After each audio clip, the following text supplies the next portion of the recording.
La Fondation EPON a été créée il y a 5 ans par Stéphane Nomis, président d'EPON Technologies. Il a décidé de lancer sa fondation avec ses collaborateurs pour justement lutter contre la fracture numérique à travers le monde. Aujourd'hui, on a décidé de s'impliquer encore plus en France en luttant contre les inégalités dans les quartiers prioritaires. Les jeunes des quartiers prioritaires de la ville n'ont pas forcément d'outils à leur disposition qui répondent à leurs attentes, à leurs besoins, à leurs spécificités.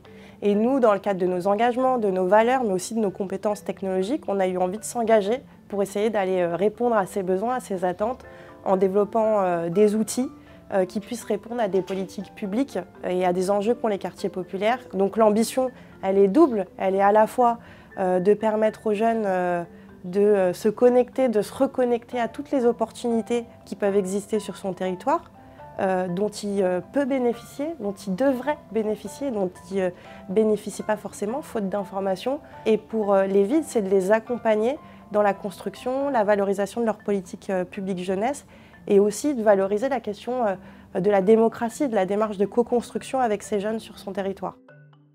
Si on ne faisait pas intervenir les jeunes, on serait en train de créer des solutions pensées pour des gens qui n'ont pas ces problèmes. Forcément, quand on écoute les gens s'exprimer, pas seulement de ces problèmes, mais aussi de ses envies, et quand on arrive à comprendre son parcours, on peut aussi identifier des trous qui sont des opportunités pour nous. Ça leur permettra en fait de vraiment prendre conscience de l'enjeu de leur orientation et de leur insertion, et ça leur permettra de travailler dessus à n'importe quel moment. Et l'application, elle pourra s'utiliser par exemple dans la nuit, en pleine journée, au réveil, etc. Donc ça change beaucoup de l'accompagnement classique que nous, on peut proposer. Et le fait de prendre des jeunes pour créer une application pour les jeunes, et le fait de pouvoir discuter avec beaucoup de jeunes, je trouve que c'est une initiative assez cool. C'est l'une des meilleures approches, je ne vois pas comment on pourrait faire plus. C'est demander à des jeunes comment ils voudraient utiliser une application, c'est génial.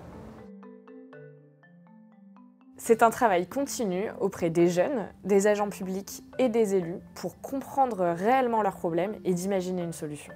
On propose aux villes un diagnostic de leur jeunesse pour permettre d'adapter et de faire correspondre les politiques publiques aux réels besoins de la jeunesse. Finalement, en fait, ce qu'on souhaite faire, c'est reconnecter la jeunesse aux opportunités de son territoire.